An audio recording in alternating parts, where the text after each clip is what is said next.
Şarkı Türkistan Mağarif ve Hemkarlık Cemiyeti Reisi hürmetli Musa Can Erni söz konuşunu teklif kılınız. Aziz muhterem ustazlar, hürmetli teşkilat rehberleri, hürmetli mehmanlar, aldı bilen Allah'ın selam bilen selamlayma. Esselamu aleyküm ve rahmetullahi ve berekatuhu. Biz bugün bu yerde bundan 14 yıl ilgiri 12 yıl ilgiri Ötürme Şarkı Türkistan'dan yakin naizinin ilişku lenge xandı qatarlıq yazılar yüz bergen qatlamda qırğınçılık şehit bolğan kahramanlarımızı hatırlap oturttuk. Bu vakanınki jaryanını biz her xil axbaratlardan xabar tapqanımızga qaraganda Xitay taraf bu vakanı dini asabiylik hükümet siyasetiga karşı çıkan isyançılarını bastırdık degen şekilde her zaman özünün herkesme kılmışlarını aşkarlamaydı. Ya da 59 kişinin ölgenligini 252 kişinin kolgalınıqallıqını ilan kılıplan işini pek addileştirip yoğuşturuşqa uğrunda. Emniyette qaraydigan bolsak 4 yeziden 2000'dan artık qarindoshimizni şehit kılgan. Bununki Fransiya'nınki axbaratları olsun, Erkin Asya Radyosu'nun neçe katım izleniş arkalık 2000'dan artık adamınki şehit bolğanlığını, neçe adamdan tutkun kılınğanlığınınki hazırgıça onların xabar alınğanlığı toğrusunda malumatlar mavcut. Bizning xalqimiz aşında kahraman, ölümden korkmaydigan, vatanparvar, dini itiqad güçlü şehit buluşunu özüge her zaman dua kılıp yaşaydıgan bir halk. Aşının için halkımız hazırca Xitay'nın neçe milyar, 1,5 milyar Xitay'dan şunda suikastlarıya, her xil qırğınçılıklara bardaşlık verip yaşap kelyaptı.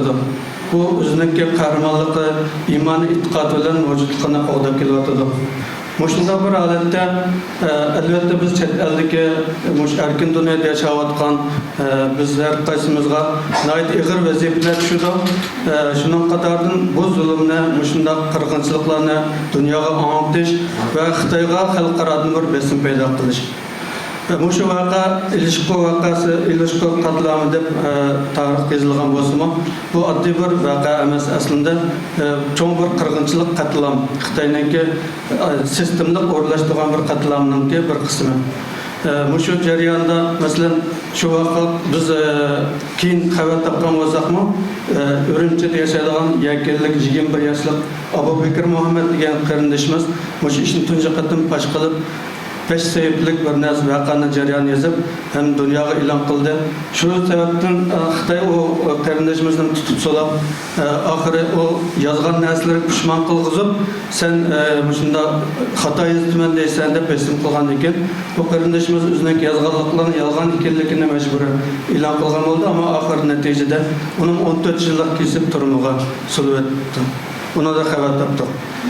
Xitay muşunda her xil suikastlarni qilib kelyapti. Qirg'inchilik qilib beryapti.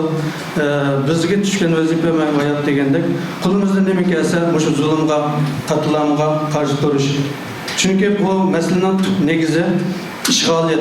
Xitay Şarkı Türkistan'ı işgal kılığandığın bu yan.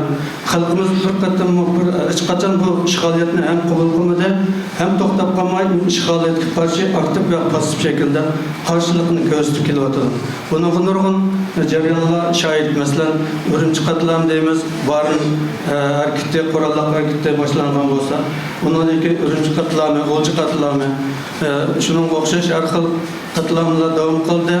Ama halkımız ölümden korkmadı ki özününki dini itiqadını, milli medeniyetini, dini erkinlikini, halkını vatanını qoğdaş için canını fida kılıp şehadet şerbeti içip kelyaptı. Cenab-ı Allah bizlerge başında şehit bulaşkan nasip olsun. Aşılarının ızdıdın menip, şularının arzu armalarını emelge aşırışqa, vatanımız Şarkı Türkistan'ı azad kılıp Şarkı Türkistan İslami Cumhuriyet kuruşqa nasip olsun. Ben sözümü müşahit tutturayım. Rahmet.